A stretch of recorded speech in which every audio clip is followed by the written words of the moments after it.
ಮಧ್ಯಪ್ರಾಚ್ಯ ಯುದ್ಧಕ್ಕೆ ಮಧ್ಯಪ್ರವೇಶ ಮಾಡಲಿಕ್ಕೆ ಬರ್ತಾ ಇದ್ದಾನೆ ಕಿಮ್ ಜಾಂಗ್ ಉನ್.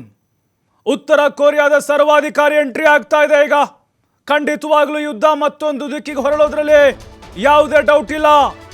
ರಣರಂಗ ಮತ್ತೆ ಕಾವು ಪಡೆದುಕೊಳ್ಳುವಂತ ಟೈಮ್ ಬಂದೇ ಬಿಡ್ತು. ಕಿಮ್ಮು ಬರ್ತಾ ಇದ್ದಾನೆ. ಕಿಮ್ ಅಂದ್ರೆ ಕೆಮ್ಮಂಗಿಲ್ಲ. ಸೌತ್ ಕೊರಿಯಾದಲ್ಲಿ ಅಂತ ಪರಿಸ್ಥಿತಿ ಇದೆ. ಅಮೆರಿಕ ತಲುಪಬಲ್ಲ ಸಾಮರ್ಥ್ಯದ ಕ್ಷಿಪಣಿಗಳ ಪರೀಕ್ಷೆ ನಡೆಸ್ತಾ ಇದ್ದಾನೆ. ಅಣ್ವಸ್ತ್ರ ಸಿಡಿತಲೆ ಕೊಂಡೊಯ್ಯಬಲ್ಲ ಸಾಮರ್ಥ್ಯ ಹೊಂದಿರುವಂತಹ ಮಿಸೈಲ್ಗಳಿದು. ಅಮೆರಿಕ ವಾಯು ರಕ್ಷಣಾ ವ್ಯವಸ್ಥೆ ದಾಟಿ ಹೋಗಬಲ್ಲ ಮಿಸೈಲ್ಗಳು ರೆಡಿ ಆಗ್ತಾ ಇದೆ. ಅಲ್ಲಿ ಆಗಿದೆ. ಅಮೆರಿಕವನ್ನೇ ಟಾರ್ಗೆಟ್ ಮಾಡಿಕೊಂಡು ಕ್ಷಿಪಣಿ ಪರೀಕ್ಷೆ ಮಾಡ್ತಾ ಇದ್ದಾನೆ ಈ ಸರ್ವಾಧಿಕಾರಿ ಕಿಮ್ ಜಾಂಗ್ ಉನ್. ಹೆಸರು ಕೇಳಿದ್ರೆ ಸಾಕು ಉಸಿರು ನಿಂತು ಹೋಗುತ್ತೆ. ಅಂತಹ ವ್ಯಕ್ತಿ ಇವನು. ಸೌತ್ ಕೊರಿಯಾದಲ್ಲಿ ಅವನು ನಡ್ಕೊಂಡು ಬರೋ ಸ್ಟೈಲು, ಅವನ ನಿಯಮಗಳು, ಅವನ ಆಜ್ಞೆಗಳು ಜನ ಕನಸಲು ಕೂಡ ಬೆಚ್ಚಿ ಬೀಳ್ತಾರೆ. ಅಮೆರಿಕವನ್ನೇ ಟಾರ್ಗೆಟ್ ಮಾಡಿಕೊಂಡು ಕ್ಷಿಪಣಿ ಪರೀಕ್ಷೆ ನಡೆಸ್ತಾ ಇದ್ದಾನೆ ಈಗ ಕಿಮ್ ಜಾಂಗ್ ಉನ್.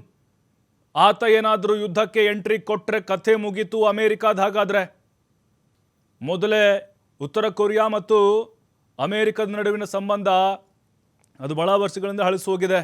ಅದರ ಜೊತೆಗೆ ಎಣ್ಣೆ ಸಿಗಕಾಯಿದ್ದಂಗೆ ಹಾವು ಮುಂಗಿಸಿದ್ದಂಗೆ ಇಬ್ಬರು ಕೂಡ.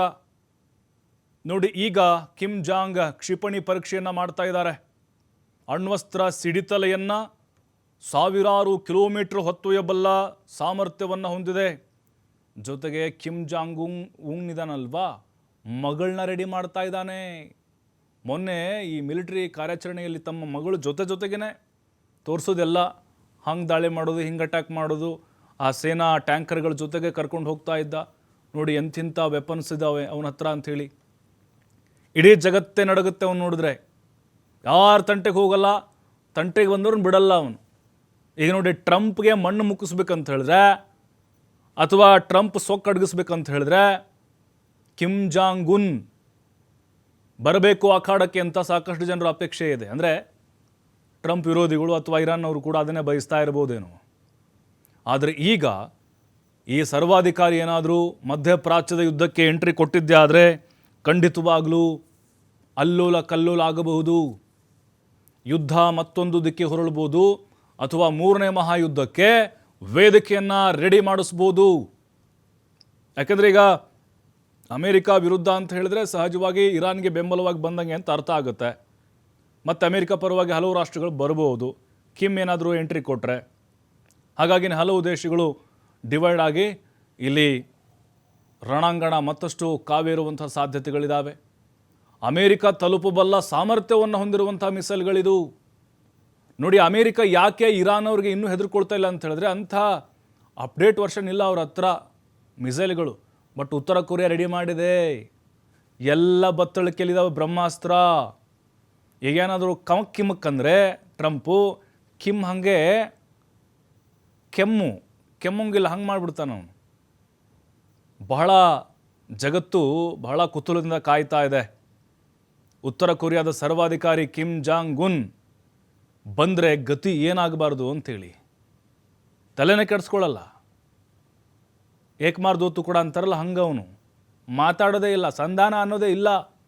ಒಪ್ಪಂದ ಅಥವಾ ರಾಜತಾಂತ್ರಿಕ ಮಾತುಕತೆ ಯಾರಿಗೂ ಬಗ್ಗ ಮಗನೇ ಅಲ್ಲ ಕಿಮ್ ಜಾಂಗ್ ಉನ್.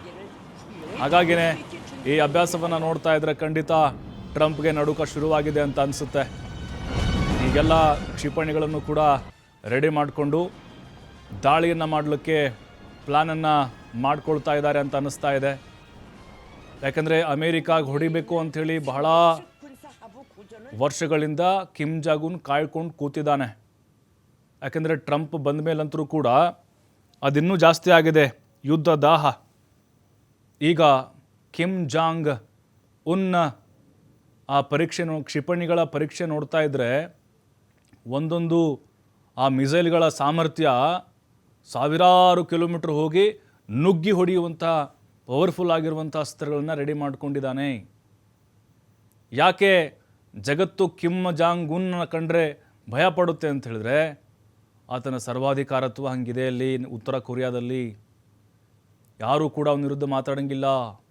ಎಷ್ಟೋ ಜನರನ್ನ ತಲೆ ಕಡಿಸಿದ್ದಾನೆ, ನೇಣಿಗೆ ಹಾಕಿಸಿದಾನೆ ನಡು ರಸ್ತೆಯಲ್ಲಿ. ಅಧಿಕಾರಿಗಳನ್ನ ಅಲ್ಲೇ ಸ್ಪಾಟಲ್ಲೇ ಗುಂಡಿಟ್ಕೊಳ್ತಾನೆ ಅಂದರೆ ಆ ಥರದ ಮನಸ್ಥಿತಿ ಹೊಂದಿರುವಂಥ ವ್ಯಕ್ತಿ ಅವನು. ಟ್ರಂಪ್ ಹುಚ್ಚ ಆದರೆ ಟ್ರಂಪ್ ಹುಚ್ಚ ಅಂತಾರೆ, ಆದರೆ ಕಿಮ್ ಜಾಂಗ್ ಉನ್ ತಲೆ ಕೆಟ್ಟವ ಅಂತ ಹೇಳ್ತಾರೆ, ಯಾರ ಮಾತಿಗೂ ಬಗ್ಗೋದಿಲ್ಲ.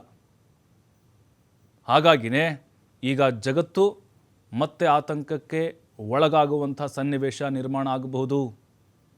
ಕಿಮ್ ಜಾಂಗ್ ಉನ್ ಕೊತ ಕುದಿತಾ ಇದ್ದಾನೀಗ ಅಮೇರಿಕದ ಮೇಲೆ ಅಟ್ಯಾಕ್ ಮಾಡಬೇಕು ಅಂತ. ಈಗೇನಾದರೂ ಕಿಮ್ ಜಾಂಗ್ ಉನ್ ಸಿಡಿದೆದ್ದಿದ್ದೇ ಆದರೆ ಖಂಡಿತವಾಗ್ಲೂ ಅಮೇರಿಕಾಗೆ ದೊಡ್ಡ ಹಿನ್ನಡೆ ಆಗುತ್ತೆ ಅಂತ ಅನಿಸುತ್ತೆ. ಯಾಕಂದರೆ ಈ ಟೈಮ್ನಲ್ಲಿ ಇರಾನ್ನವರು ಕೂಡ ಹೊಡಿತಾನೇ ಇದ್ದಾರೆ, ಡ್ಯಾಮೇಜ್ ಮಾಡ್ತಾನೇ ಇದ್ದಾರೆ. ಟ್ರಂಪ್ ವಿರುದ್ಧ ಹೋರಾಟಗಳು ಕೂಡ ನಡೀತಾ ಇದ್ದಾವೆ. ಅವರ ಅಸ್ತಿತ್ವಕ್ಕೂ ಕೂಡ ಕುತ್ತು ತರಬಹುದೀಗ.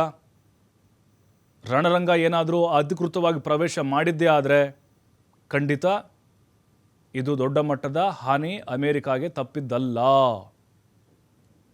ನೋಡಿ, ಅಮೇರಿಕಾ ರೀಚ್ ಮಾಡಬಲ್ಲಂಥ ಸಾಮರ್ಥ್ಯವನ್ನು ಕ್ಷಿಪಣಿಗಳು ಹೊಂದಿದಾವಂದರೆ ಕಂಪ್ಲೀಟ್ ಅಪ್ಗ್ರೇಡ್ ವರ್ಷನ್ ವೆಪನ್ಸ್ಗಳು ರೆಡಿ ಆಗಿದಾವಲ್ಲಿ.